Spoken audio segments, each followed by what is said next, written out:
When the Xbox 360 store closed in July 2024, we forever lost about 50 games, titles that were digital-only, non-backwards compatible Xbox 360 exclusives, and today I'm going to be reviewing 5 of these games and doing some game preservation. This is not a top 5, just 5 games that I wanted to discuss. Timestamps down in the description if you want to skip around. Let's get right into this. The first game on today's list is Gel Set and Match, a 3D title that had some very unique additions to the Match 3 genre. For starters, this is not a Match 3 game, it's a Match 4 game. Woo, innovative. In all seriousness, it is an interesting title, developed by Gastronaut and published by Microsoft. The main puzzle, or story mode, took me about 2.5 hours to beat. Spread out across 101 levels, the puzzle mode has you solve puzzles by getting rid of all the gel blocks on the screen, and you get a bonus for solving the puzzles in or under the par amount of moves. It's a little hard to explain, but you need to match 4 or more blocks of the same color, but once you've set up a match, you have a couple seconds to pick up and throw or move a block before it melts, and if you get it to other blocks of the same color and time, they will melt as well, which could require some pretty precise timing, and most levels took me at least 2 attempts to finish on my first playthrough, although some I knocked out in just one go, but there was one level that took me at least 20 tries to complete, as it required insanely precise timing for your throws with literally no room for error. You collect stars, this game's currency, for completing matches, and some levels had little twists to them. They might take place in a fenced-in area, and you had to eliminate a certain color first to lower the fences so that you could access the other blocks. Or, some levels had gray walls surrounding the gel cubes, which you had to destroy by forming a match beside of them. The last thing to really discuss gameplay-wise for the puzzle mode is that I think a bomb was tossed in on like one level to help you out. Woohoo! And also that you receive a letter grade based off how many moves it takes you to complete the level, with an A being awarded for completing a mission in par or under, a B for being 1 or 2 moves over par, etc., although I personally kept things simple and I didn't care too much about getting a good grade. Before I move on to the other game modes, Puzzle did at least offer some scenery changes every now and then, having you play on different boards with different backgrounds, and NPCs kinda just chill around the board cheering you on. The second game mode in Gel was Action, which was a bit more hectic, as you're trying to clear out blocks in front of a giant truck as he drives forward, and the time crunch definitely added some challenge that wasn't on the puzzle mode, and I didn't get very far here unfortunately. But at least I finished the main mode. The third and final game mode was Versus, or Battle Mode, its official name. I can't say much here as the online servers are empty, and my wife didn't want to play this game with me, so no comment, although multiple achievements are locked behind MP, making this game impossible to 100% on solo.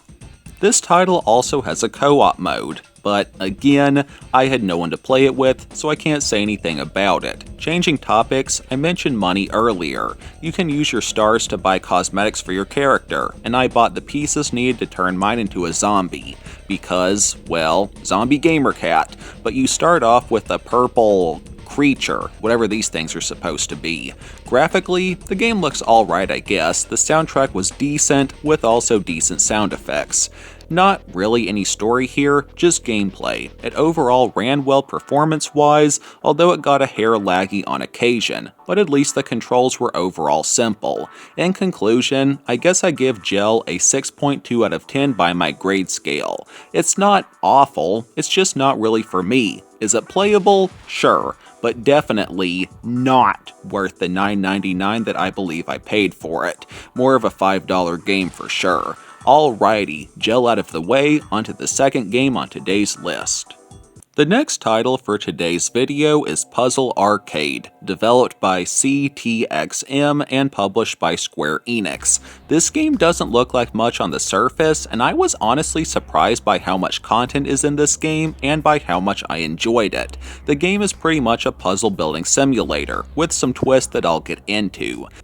The main game mode, Picture Puzzle, is the most straightforward. You choose one of 39 puzzles and you solve it. Pretty simple, with most puzzles being wholesome things like buildings or animals, but a Lara Croft puzzle was randomly thrown in there too, and it was possibly my favorite of the selection. This game has several other modes, but I need to discuss the core gameplay mechanics before I get into those, as each mode pretty much shares the same core features.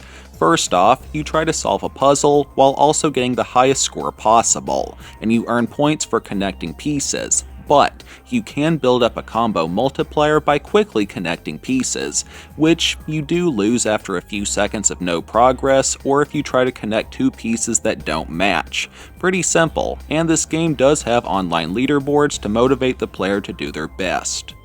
In addition to this, you can change the difficulty level of puzzles, and increasing the difficulty will do something like rotate the puzzle pieces, so it's a bit harder to find matching pieces versus all being right side up on easy. You can also adjust the amount of pieces each puzzle has to your liking, in addition to being able to change the shape of the puzzle pieces, although I usually just stuck with a lower piece count and traditional puzzle shapes. The last core mechanic is the ability to save your progress on a puzzle so that you can come back and finish it later, which I really appreciated.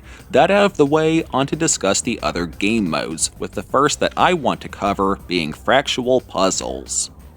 Fractional puzzles are very interesting, and the way this mode works is that you have to build big puzzle pieces out of little puzzle pieces, and then you connect those bigger pieces together to form even bigger pieces, used to build the puzzle, depending on how many layers you want of course, like 2 or 3 layers of puzzle building.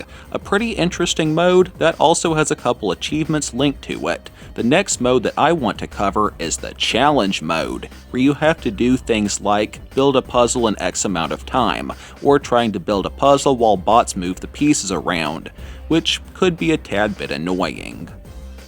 The third single-player mode is Dynamic Puzzles, where you start off with the puzzle pieces being zoomed in, if that makes sense, which could make it tough to find matches, but as you progressed and found more matching pieces, they slowly zoomed out and made it easier to locate pieces that went together. The final single-player mode was the Weekly Puzzle mode, which I don't believe is updated anymore, and it just gives you a puzzle to finish. Not much to it. This game does have a couple multiplayer modes, however, both couch co-op with optional bots and online, with many achievements being locked to MP, and needless to say, the servers are empty. But my puzzle-loving wife was willing to play with me, and there's a co-op mode, where you can build puzzles together, and a versus mode, officially named Turbo, where you and another player build a puzzle together, but you compete for the most points, and both modes were pretty fun.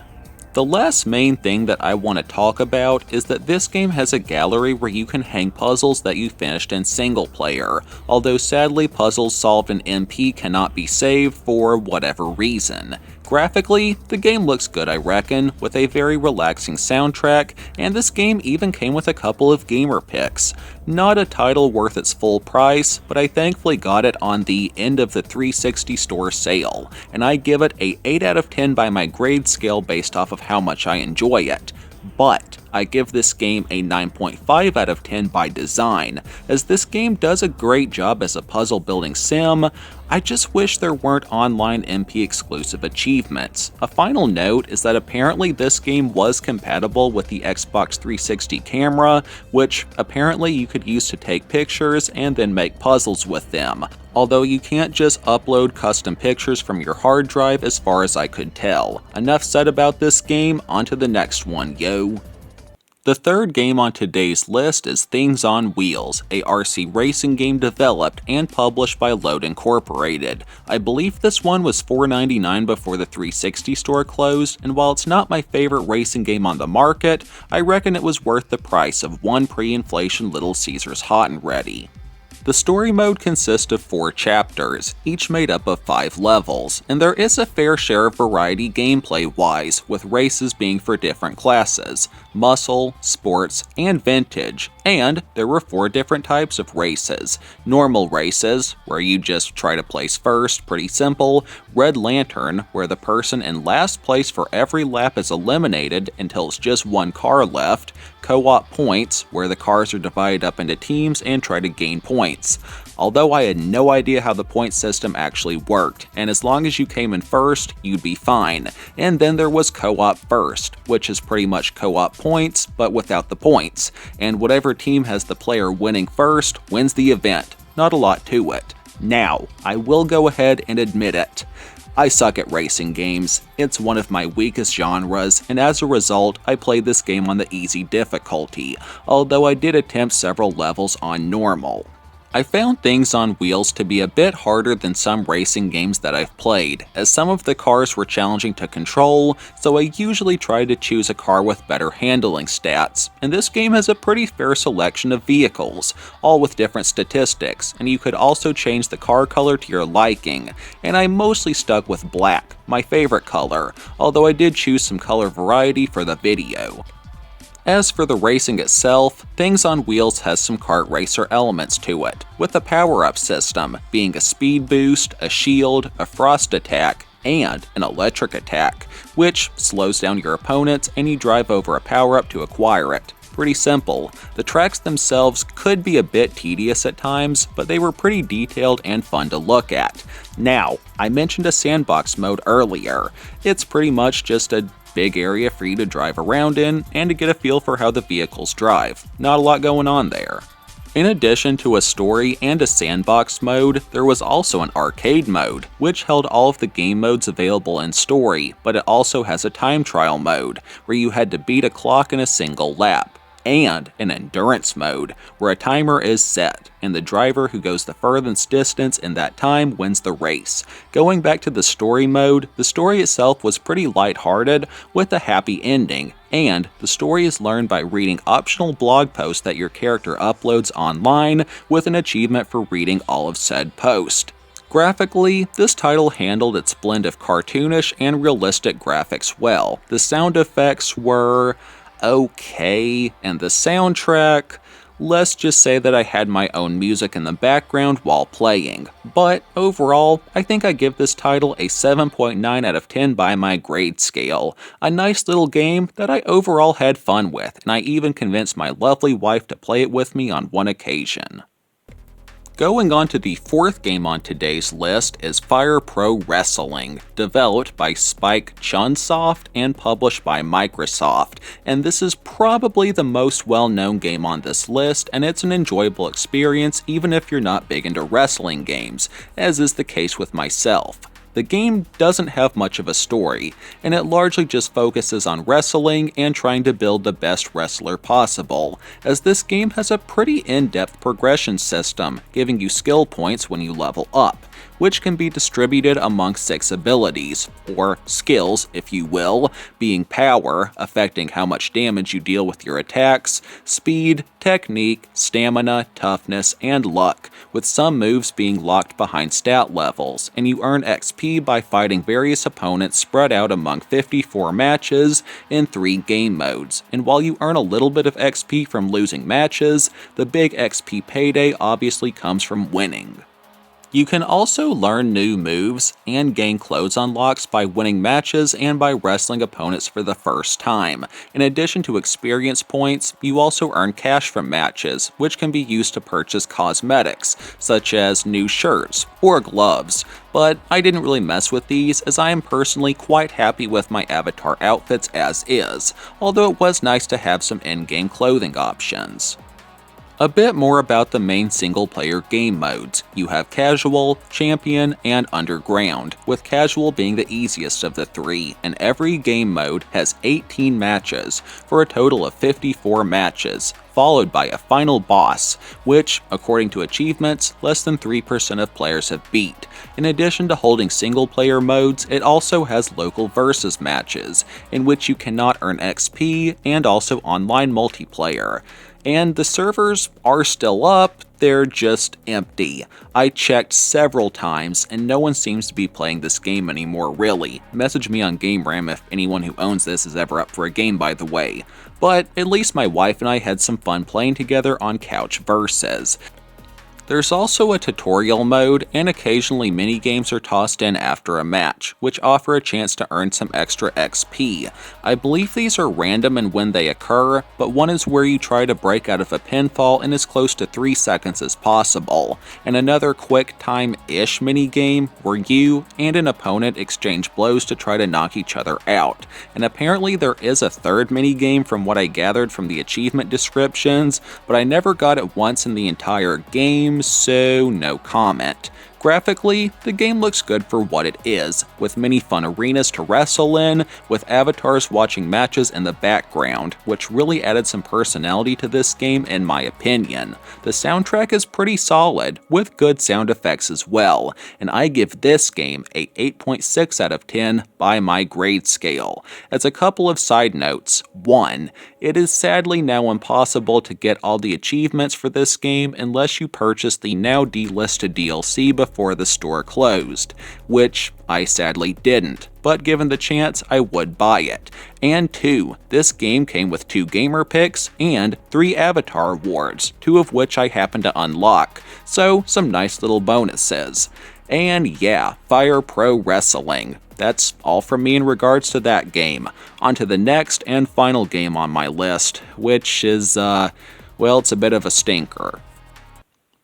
Oh boy, Darts vs. Zombies. The last title on my list, this is a Kinect game that I think was on Kinect Sports, but it also had a standalone release, which is what I played. Developed by Rare and published by Microsoft, this is undoubtedly the worst Kinect game I have ever played, largely due to the absolutely horrendous controls, which maybe had a 15% success rate when it came to reading my moves, which is honestly kind of sad because the idea of this game is actually really good, and it's a very creative title that is crippled by being a Kinect game. The objectives of the game are simple. You fend off waves of zombies trying to eat pizza on the middle of a dartboard, and you throw darts at the Zeds to hold them back, and you earn points based off their location, kinda like a game of darts, and the difficulty increases with each wave. While wave-based zombie horde games weren't anything new at the time, the idea of trying to stop zombies from eating pizza on a dartboard, that's pretty funny in my opinion, and it's pretty creative. But again, crippled by Kinect controls, as the darts are near impossible to aim, and the Kinect often wouldn't register that I was doing a throwing motion. Now, this was actually the first ever Kinect game that I played, and I thought I'd gotten ripped off and that the Kinect itself was busted, so I was pretty ticked, but I thought to myself, I wonder if it's just the game and not the Kinect, so I booted up another game, and it worked fine, followed by another game, which also worked fine. That's when I realized that Darts vs. Zombies is a broken game and that I had wasted 99 cents on it before the 360 store closure. I could have bought 2 cowtails with that money. I will say this though, as a couple positives. After each game, you get to lead a group of zombies in dancing, which usually read better than the base game, but a nice little comedy touch of being able to lead a horde of the undead and showing off your moves. And this game even sort of has a progression system, believe it or not. It's pretty basic, but it does exist. You complete challenges to level up, with 10 levels in total, and you earn a 5 gamer score achievement for each level, for a grand total of 50 G, but due to the near unusable controls, I only made it to level 2. I think this Kinect game did have some sort of online multiplayer at one point, but it's been shut down, so no comment. Graphically, this title did nail the cartoonish graphics, and it actually has a nice little soundtrack, but it's just not really playable, and thus earns a 0.1 out of 10 from me. If the controls worked better, it'd likely receive a better grade, but with the way things are, hard pass. Thankfully, it was only a small loss of less than a dollar, and I got the experience of playing it, and I earned 10 gamer score points. Yippee.